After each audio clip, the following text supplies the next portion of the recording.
Hello everyone, welcome back to the channel. In this video, I will show you how to import audio into Audacity. This is a complete beginner-friendly guide, and I will show every step on the screen. Just follow along. First, open Audacity on your computer. Wait a moment until the program opens completely. Once Audacity is open, you will see the main editing screen with the toolbar at the top and an empty workspace in the middle. To import an audio file, move your mouse to the File menu in the top left corner and click on it. A menu will appear on the screen. Now move your mouse to Import and then click on Audio. This option allows you to bring audio files from your computer directly into Audacity. Hello everyone, welcome. A file browser window will open. Browse to the folder where your audio file is saved. You can select an MP3 file, a WAV file, or another supported audio format. Click once on the audio file you want to use, and then click the Open button. Audacity will import the audio file into a new track. After importing, you will see the waveform displayed on the screen. The waveform represents the audio that has been added to the project. To listen to the imported audio, move your mouse to the green play button at the top and click it. The audio will begin playing.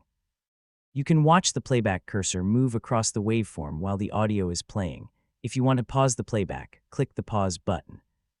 To stop the playback completely, click the yellow Stop button. Now move your mouse over the waveform. You can click anywhere in the track to place the cursor at a different position.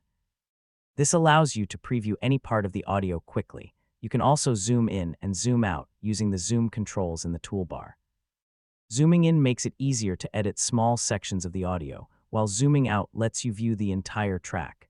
Next, select a portion of the audio by clicking and dragging across the waveform. The selected area will become highlighted. This is useful when you want to edit, cut, copy, or remove a specific part of the audio.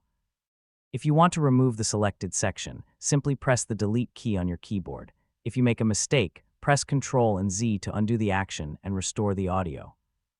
When you finish editing, go to the File menu again. Click File, then choose Export and select Export as MP3. Choose the folder where you want to save the file, enter a file name, and click Save. Audacity will export the imported audio as a new MP3 file. That is how you can import audio into Audacity, preview it, make basic edits, and export it as an MP3 file. This is one of the most useful features for creating YouTube videos, podcasts, voiceovers, and audio projects. If this video helped you, please like the video, share it with others, and subscribe to the channel for more useful tutorials. Thanks for watching, and I will see you in the next video.